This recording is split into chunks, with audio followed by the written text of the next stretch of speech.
Hello my friends, now let's go to the front lines updates. The situation in Pokrovsk and Mirnograd looks like that, and let me explain you step by step what is happening, because now I have more details. Well, we know the information from Syrsky personally that idea for Ukrainian army is to attack towards Ryazan and Fyodorovka to cut this Russian attack vector of the 51st Russian army in Ryazan. But here we go with the problem, because Russia has more forces than Ukraine. Yeah, if we speak about this particular region, Russia has around 4 brigades, Ukraine 2. Yeah, Russia little dispersed their brigades. They try to attack into 2 directions, towards Krasny Liman and from Novoye Konamichne towards Mirnograd itself. Ukrainian forces are more or less acting in the same direction towards Fyodorovka and Ryazan, but the second problem that Russians were capable to create a significant bridgehead in Ryazan. For now, it's hard to get rid of them in this place using even aviation strikes or drone strikes. Also, Russians are pairing more forces, dividing them into 2 main attack vectors. One goes towards Mirnograd direction and the other one towards Vladimirovka. Well, before Russians had multiple of the attack attempts, now they tried to attack Vladimirovka with infantry forces. Simultaneously, Ukraine commands own forces to counterattack towards Ryazan also from Mirnograd, which is very difficult to do because supply connections here, well, those are mainly broken. Well, today there was the report from the Ukrainian military officials that they were capable to deliver extra forces to Mirnograd and exchange some of the Ukrainian soldiers who stayed on their positions for a very long time. Also, wounded personnel was evacuated, but at what scale was it done, it is hard to say. Russians continue to press kind of hard in 2 of those directions, and the chance for Ukrainian army to cut Russian forces in Ryazan, well, it's kind of low still. Simultaneously, Ukraine attacks towards Pokrovsk itself. We're speaking about special military forces of Ukraine, GUR operations, because the helicopter landing operation was conducted in industrial place, not far away from Pokrovsk itself. Nevertheless, Russians almost freely send their forces to Pokrovsk, at least to the southern part of it, and later on they disperse those along the city, or town is better to say. After all, it's not that big compared to, for example, Kupiansk. And from Pokrovsk, Russia attacks into 2 of the directions, one towards Grishina and the other one towards Rivne. In Rivne, Russian forces have already been spotted, which means that Ukrainian forces have just a very tiny little bottleneck to withdraw just in case, but still they have not yet obtained the permission or order for withdrawal. And that complicates a lot the situation for Ukrainian armed forces in Mirnograd and nearby villages. They potentially can be trapped if Ukrainian forces seize the tension from Suvorove, this attack vector, and if Ukraine is not successful here, the probability again is not that much for Ukraine to be successful in Ryazan. Well, it means that Ukrainian army will be trapped. Unfortunately, guys, it's like that. Judging on what is happening, it is pretty much difficult for Ukraine to defend Mirnograd and Pokrovsk, especially if we speak about the Russian forces which already entered Pokrovsk with massive forces. There are hundreds and hundreds of the Russian troops in the southern outskirts, yes, but also in Pokrovsk itself. Now Russia controls 80 up to 90% of the settlement, and the second Russian army is doing this job, and now it's impossible to kick them out with just limited forces the Ukrainian army is using. Yes, the GUR special forces, they're very capable, but they're not the gods, they're not star troopers or so on.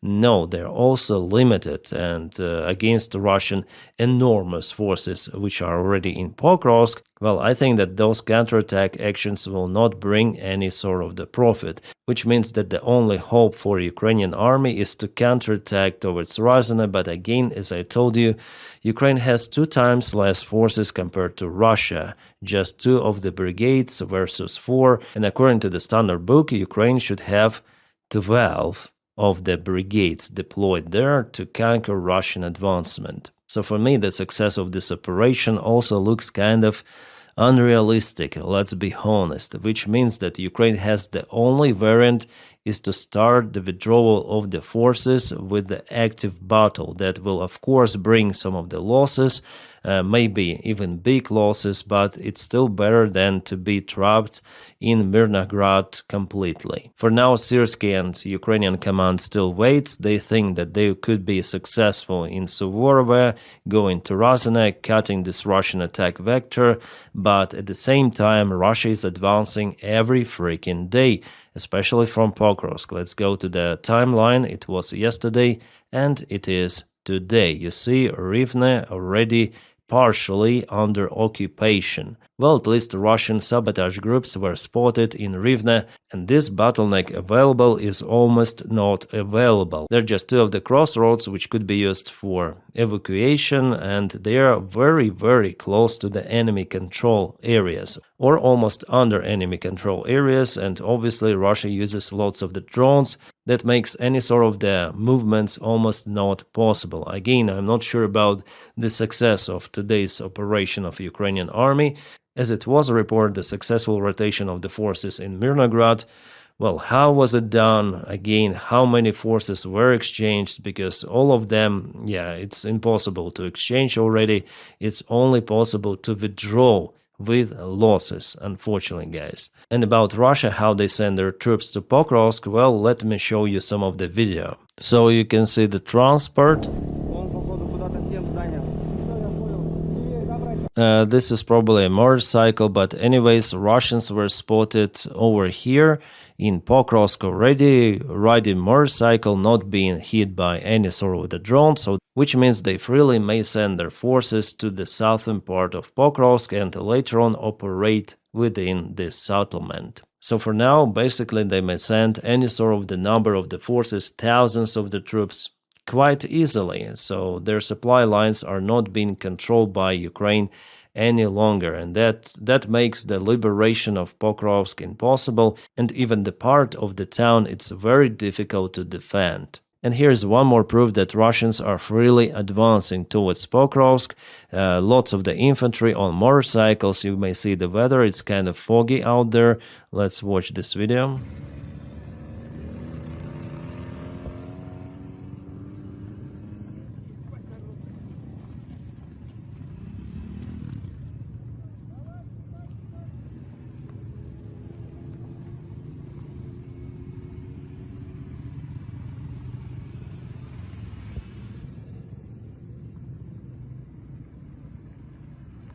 So you may see, lots of the Russian forces, and it's just a single small group. Fog, Ukrainian drones cannot hit them, and they go right into the settlement. They're taking buildings, and for the faster advancements, they're using motorcycles and those kind of the vehicles with the flat tires, I guess, but still they can move and they run with all of the forces available. That's the Mad Max army, but in a way it is successful. So, of course, right now I would suggest the Ukrainian command to withdraw the forces from Mirnograd, from all of those settlements, including Pokrovsk, using those poor visibility conditions. Otherwise, it could be very late for Ukrainian armed forces, which are deployed in Mirnograd. And of course, if they are captured, encircled, it will demoralize the entire Ukrainian army and entire Ukrainian population. As for me, if Russia sends everything of that just like that freely, the destiny of Pokrovsk and Mirnograd is already decided. Well, if you go to Rodinske, there Ukraine is still operating, I would say also more or less freely. Russians tried to enter Rodinske multiple of the times, but were not successful. And if they create their bridgehead here, well, it's the end for this entire group, including Pokrovsk. That's why Rodinske is so important, and Russians are unable to advance that fast from the Krasny Liman just because of Rodinske. And I guess today Ukraine operated there even with tank. Yeah, here's the video of the Ukrainian T-64 tank that was working on some of the buildings. Russian troops tried to enter those buildings and use those as the bridgeheads for the further advancements. This is the place where the tank was spotted, the southern part of Rodenske, before Russians already entered this area. General Commander Syrski also reported that Russia sent extra 150,000 soldiers to Donbass, Ukrainian territory of Donbass. The idea for Russia, he mentioned, not just the occupation of Pokrovsk and Mirnograd with those troops, but also they want to occupy the entire region. So this operation of Russia may last for entire year with lots of the convoys of the vehicles and what we saw basically in 2023, at the beginning of 2024. If Russia sends 150,000 troops, it means that they think that they will lose those during this battle. Well, first of all, Russia will occupy Pokrovsk and Mirnograd. It's already evident, and Russia simply doesn't need 150,000 troops to do so. Even with the current forces, they're pretty much okay. I hope not to encircle Mirnograd and other settlements here, I mean small villages, but just to force Ukrainian troops to leave Mirnograd. Second, they're gonna advance towards Konstantinivka. They already presented in the southern outskirts of the city, and they'll try also to go from Chasev Yar to Konstantinivka too. Simultaneously, Russia wants to get to the previous positions in Dobropilya direction, also advancing to Dobropilya itself. The idea here is to bypass and try to encircle at least the part of this big agglomeration of the settlements, including Kramatorsk. In Liman, Russia will try to advance from multiple of the vectors. Actually, the gray zone is very close to Liman. Russians before cut supplies for Liman, so it's very difficult for Ukraine to get something into those positions. Ukraine will be forced to leave Liman, I would say, at the beginning of the next year. And advancing from Siversk, well, Russia had some of the success there. They fully occupied Sreblansky forest. The fight for it was ongoing for 2 years, and now they want to advance towards Slaviansk from this direction. Well, because of the difficult terrain, I would put it under the Great Dump. And what is most important, Russians cannot go to Slaviansk from northern side because, again, they cut all of the supplies, all of the bridges, and the river there is kind of wide to cross it for any sort of the tanks, armored vehicles, so just some infantry, small groups may do it. But even for infantry, this task is very, very difficult. So I think that for the coming year, Russia will not be successful, at least with this northern part of agglomeration, but they will be successful for sure with Mirnograd, with Konstantinivka, and maybe with this attack vector towards Drushkivka, and yeah, also with Liman. So unfortunately, if Russia is really unlimited with its army men, and 150,000, that's quite a lot of the army men, well, in this case, they can take pretty much a lot of the ground, and for Ukraine it will be really difficult. The idea for Putin is to occupy Donbass and later on present some sort of the ultimatum for Ukraine to surrender something, sovereignty, to call for elections, to put his puppet government in Ukraine. There will be some sort of this attempt, and if Ukraine disagrees, Putin may announce a massive mobilization, because in that case he would lose the great part of his army in the battle for Donbass, and he would need more army men to go further to Dnipro, to Kharkiv, and further to Poltava, and maybe start a new special military operation towards Kiev. I think that's the plan for the Russian dictator for the coming years. But for the main battlefield here in Donbass, he plans to succeed the next year. And simultaneously, Russia is pressing towards Zaporizhia. Why? Simply because they're successful. Their Ukrainian defense is kind of weak. As you see, every day Russia propels and takes more territories. I would say that if Russian commanders were smarter than they are, they would deploy the main part of their forces not to Pokrovsk and Konstantinivka, but over here to reinforce the attack towards Zaporizhia, because Zaporizhia is, I would say, way, way, way more important than all of those settlements for Ukraine. Why? Simply because in Zaporizhia they can potentially cross this Dnipro river to attack whatever they want to attack over here, including Kryvyi Rih, or they want to go to Dnipro from the southern area. The defense is very weak on this part of the shore. Well, anyways, the battle is now ongoing for Mirnograd and Pokrovsk. That's the main hotspot, and I already told you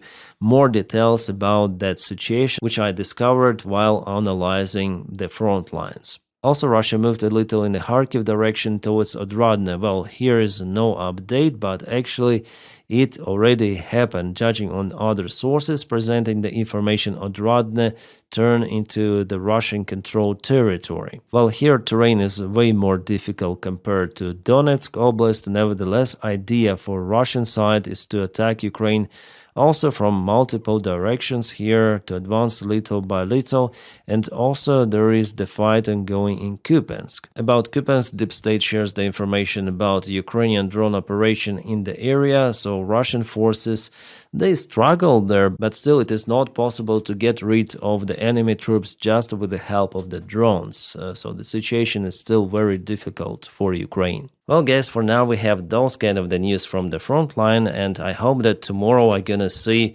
Mirnograd out of Ukrainian forces, and it would be the best case scenario for Ukraine in Pokrovsk, Mirnograd direction. And I just hope that our guys will withdraw with the less or least losses possible. Yeah, I think using the bad weather is good to go decision nowadays, so early morning or maybe at night, it's better to do it, otherwise there could be a big trouble or problem for Ukraine, and as I say to you, in general, for morale of Ukrainian people.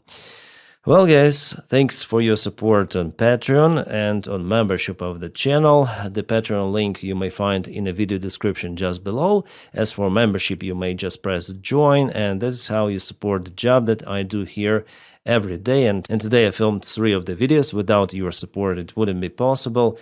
Tomorrow I'm gonna film maybe 2 of the videos. We'll see. If you do not have this opportunity to support me financially, you may just press like to this video and subscribe to the channel. That's how you boost this video in YouTube algorithms. And thank you so much for it as well. I wish you all a peaceful sky wherever you are, and have a great time.